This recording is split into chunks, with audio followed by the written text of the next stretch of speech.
2013년 1월 21세 여학생 한 명이 호텔 엘리베이터 안으로 들어오더니 버튼을 마구 누릅니다. 밖을 급하게 두리번거리며 내다봅니다. 그리고는 벽 쪽으로 몸을 숨깁니다. 마치 누군가에게 쫓기는 사람처럼. 며칠 뒤 그녀는 어떤 옷도 걸치지 않은 채 싸늘한 시신으로 발견됩니다. 하지만 경찰은 사고사라고 발표했습니다. 여러분에게는 그녀가 어떻게 보이시나요? 세실 호텔. 사람들은 이곳을 죽음의 호텔이라 부릅니다. 아시아계 캐나다 여학생인 엘리사 램은 홀로 로스앤젤레스 여행길에 오릅니다. 그녀는 호텔 체크아웃 일정이 지난 후에도 나타나지 않았습니다. 호련히 사라져버린 겁니다.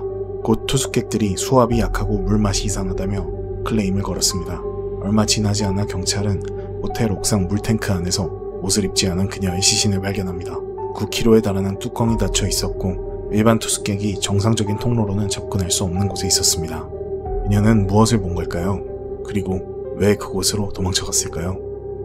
경찰 발표에서는 그녀가 술도 마약도 하지 않은 것으로 밝혔습니다.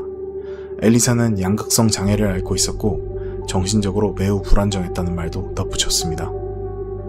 세실 호텔에서는 이 외에도 16건 이상의 공식적인 죽음이 기록되었습니다. 투신, 독극물, 목을 맨 시신, 피투성이의 살인 현장까지. 마치 건물 자체가 사람들을 삼켜버린 것 같습니다. 심지어 연쇄살인마들도 이곳을 은신처로 삼았습니다. 1980년대 미국 LA를 공포로 몰아넣은 연쇄살인마 리처드 라미레즈. 사람들은 그를 나이트 스토커라 부르며 두려워했습니다. 그가 로스앤젤레스에 머물렀던 해에 주민들은 말 그대로 악마와 함께 살았습니다.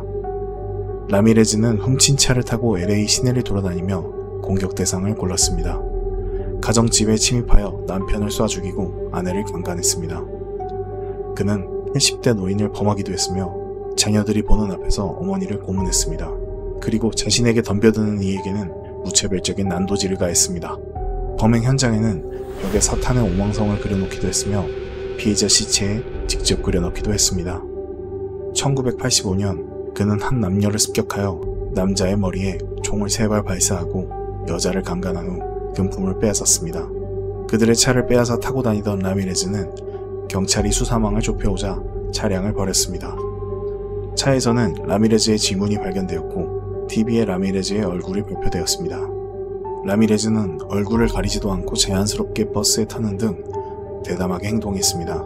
그러나 며칠 후 군중이 그를 알아보았고 화난 군중에게 무차별 구타를 당하며 거의 죽을 뻔하다 체포되었습니다. 라미레즈가 공식적으로 남긴 살인 행각은 13명에 달하며 그로 인해 미국 사회 전체가 살인마의 광기에 짓눌렸습니다. 더욱더 충격적인 점은 세실 호텔에 이 악마가 머무르는 동안 살인을 저지를 때마다 피가 묻은 옷을 근처 골목에 버려둔 채 알몸차림이나 피가 묻은 속옷만 입은 채로 호텔 로비로 들어왔지만 아무도 이상하게 생각하지 않았다는 점입니다. 세실 호텔의 14층은 그야말로 악마의 둥지였습니다. 1년 2개월에 걸쳐 진행된 라미레즈의 재판은 수많은 관심을 불러일으켰고 희대의 살인마의 외모에 모두들 이목이 집중되었습니다.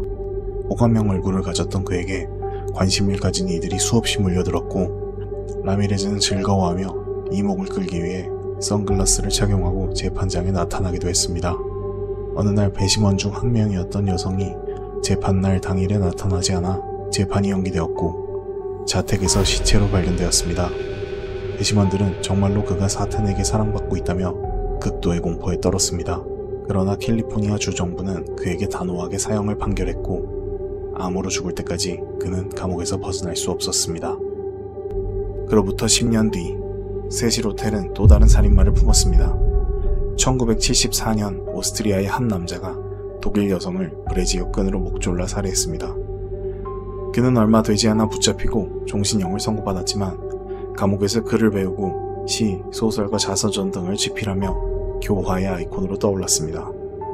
1990년 그는 사회의 열광 속에 석방되었습니다. 작가로 탈바꿈한 그는 잡지 등에 글과 사진이 실리기도 하며 TV에도 출연하는 등 스타가 되었습니다. 그가 석방된 뒤 얼마 지나지 않아 오스트리아 곳곳의 숲에서 6명의 매춘부 시체가 발견됩니다. 피해자들에겐 공통적인 특징이 하나 있었습니다. 그녀들은 스타킹이나 브래지어로 목이 졸린 채로 살해당해 있었습니다. 하지만 아직까지도 범인을 특정짓지는 못했습니다. 이 남자의 이름은 잭 운터베거. 그는 수사망을 회피하여 미국으로 출장을 가게 됩니다. 그가 묵은 숙소의 이름은 다름 아닌 세실 호텔. 그가 머물던 기간 동안 3명의 매춘부가 교살당한 채로 발견됩니다. 심지어 대담하게도 본인의 객실에서도 살인을 저질렀습니다. 잭 운터베거의 유년 시절은 매우 불우했습니다. 그의 어머니는 술집 웨이트리스였고 아버지는 알지도 못하는 어떤 미군 병사였습니다. 그의 어머니는 성적으로 문란한 편이었고 이 살인마가 여성의 속옷에 집착하며 살인 도구로 사용한 점은 그런 점과 깊게 관련되어 있습니다. 이 두 번째 악마는 브래지어나 스타킹 등으로 목을 조르는 살인 방법 때문에 의심받아 1992년 미국에서 붙잡혀 총 11건의 살인에 대해 유죄 판결을 받게 됩니다. 판결 후 몇 시간 만에 감옥에서 그는 스스로 목을 매 자살했습니다. 그 매듭은 그가 피해자들의 목에 묶었던 것과 똑같은 방식이었습니다. 도시는 무심했고 밤은 길었습니다.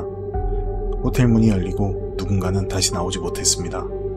죽음이 그들을 이곳으로 보냈는지 호텔이 그들을 불러들였는지는 알 수 없습니다. 이 세실 호텔의 건물은 아직도 사람이 드나들며 숙박을 하고 있습니다. 몇 년 전까지도 투숙객을 받으며 운영했지만 지금은 일반 호텔로 운영하고 있지 않습니다. 하지만 당신이 LA로 여행을 계획하고 있다면 신중히 선택하시기 바랍니다. 그곳이 매우 불길한 장소일 수 있습니다.